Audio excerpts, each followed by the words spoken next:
Welcome back. దారుణంగా ఓడిపోయాం, విపక్షంలో ఉన్నాం, మళ్ళీ పవర్లోకి రావాలి, అందరూ యాక్టివ్గా పనిచేయాలి, లేకపోతే మీ ఇష్టం, ఆల్టర్నేట్ చూసుకుంటానని చెప్పి అన్నంత పని చేస్తారంట వైసీపీ అధినేత Jagan. No friendship, no relatives, no emotions, only party అంటున్నారట. పార్టీ బాగుంటే అందరం బాగుంటాం, అలా ఉండాలంటే ఫీల్డ్లో ఉండాల్సిందేనని ఆర్డర్స్ పాస్ చేస్తున్నారట. నియోజకవర్గాల్లో ఇన్ఛార్జీలను యాక్టివ్ చేస్తూ అవసరమైతే సీనియర్లు, కొత్త వారికి పగ్గాలు అప్పగిస్తూ వస్తున్నారట. జగన్లో ఈ మార్పు ఎందుకు? సొంత ఇలాకాలో ప్రక్షాళన మొదలుపెట్టారా?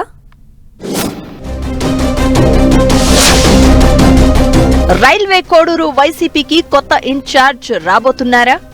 స్థానిక పోరులోపు కోడూరులో ఫ్యాన్ పార్టీకి కొత్త నాయకత్వం. తన స్నేహితుడు కొరముట్లకు జగన్ రెస్ట్ ఇవ్వబోతున్నారా?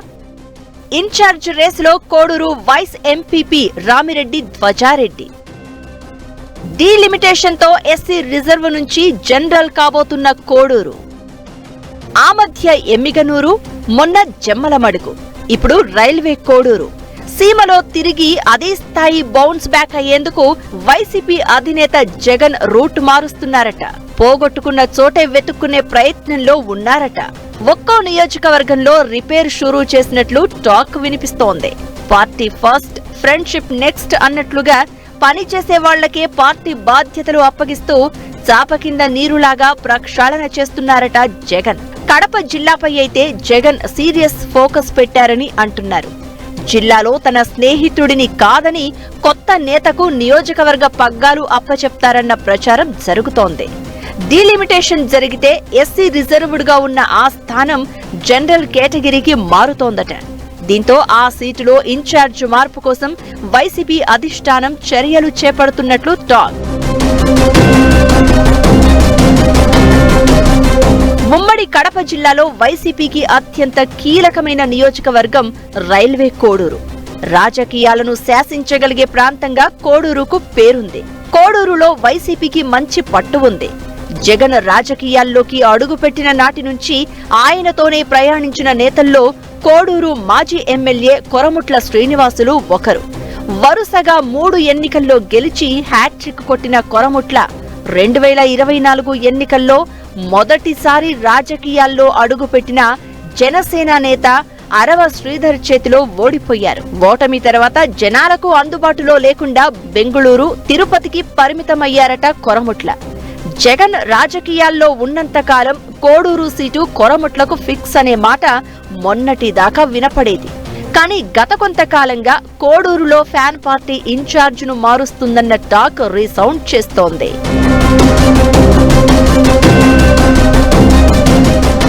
హ్యాట్రిక్ ఎమ్మెల్యేగా పేరున్న మాజీ ఎమ్మెల్యే కొరముట్ల శ్రీనివాసులు ప్రస్తుతం రైల్వే కోడూరు వైసీపీ ఇన్ఛార్జ్గా ఉన్నారు. సామాజిక, రాజకీయ సమీకరణాలు వేగంగా మారుతూ ఉండడంతో ఒకే దెబ్బకు 2 పిట్టలు అన్నట్లుగా కోడూరుకు కొత్త ఇన్ఛార్జ్ నియమించే ఆలోచనలో ఉన్నారట జగన్. 2026లో జనాభా ప్రాతిపదికన నియోజకవర్గ రిజర్వేషన్లు మారితే కోడూరు జనరల్ కేటగిరీకి మారే ఛాన్స్ ఉందంటున్నారు. అదే జరిగితే అప్పుడు కొత్త లీడర్ కోసం ప్రయత్నాలు చేయాలి. అప్పటికప్పుడు కొత్త నేతను ఇన్ఛార్జిగా పెట్టి టెన్షన్ పడడం కంటే ఇప్పుడే వ్యూహాత్మకంగా అడుగులు వేస్తున్నారట మాజీ సీఎం జగన్. అందుకే railway Koduru vice MPP Ramireddy ధ్వజారెడ్డిని కోడూరు ఇన్ఛార్జిగా నియమిస్తారు అన్న ప్రచారం బలంగా వినిపిస్తోంది. ధ్వజారెడ్డి రియల్ ఎస్టేట్ తో పాటు ఇతర వ్యాపారాలు చేస్తూ కోడూరులో యాక్టివ్ పాలిటిక్స్ చేస్తున్నారు. ధ్వజారెడ్డికి వైఎస్ఆర్ కుటుంబంతో అత్యంత సాన్నిహిత్యం ఉంది. జగన్తో నేరుగా సంబంధాలు కలిగి ఉండడం, రెడ్డి సామాజిక వర్గం ధ్వజారెడ్డికి కలిసొచ్చే అంశాలు. అయితే అధికార పార్టీలో జనసేన తరపున ఎమ్మెల్యే అరవ శ్రీధర్ ఉన్నా టీడీపీ ఇన్ఛార్జ్ ముక్కా రూపానందరెడ్డి చక్రం తిప్పుతున్నారు. రాబోయే కాలంలో రూపానందరెడ్డిని ఎదుర్కోవాలంటే కొరముట్ల కంటే ధ్వజారెడ్డే సరైన క్యాండిడేట్ అని జగన్ ఒక నిర్ణయానికి వచ్చినట్లు తెలుస్తోంది. నియోజకవర్గ వ్యాప్తంగా అనధికారికంగా ధ్వజారెడ్డి పర్యటిస్తూ ఉండడం కూడా ఇన్ఛార్జ్ మార్పుపై ఊహాగానాలు ఎక్కువయ్యాయి. కొరముట్లను సైడ్ చేసి ధ్వజారెడ్డికి ఇన్ఛార్జ్ పగ్గాలు ఇస్తే లోకల్ పోరులో పార్టీ మెరుగైన సీట్లు సాధిస్తుందని భావిస్తున్నారట. లోకల్ బాడీ ఎన్నికలు వచ్చేలోపే ఇన్ఛార్జ్ను ఫైనల్ చేస్తే గ్రామాల్లో పార్టీ బలోపేతమవుతుందని లెక్కలు వేసుకుంటున్నారట. గత 3 టర్మ్లు వైసీపీ ఇలాకాగా ఉన్న సీటులో తిరిగి వైసీపీ పాగా వేయడం సాధ్యమేనా? జగన్ వ్యూహాలు ఎంతవరకు ఫలిస్తాయో లేదో చూడాలి మరి.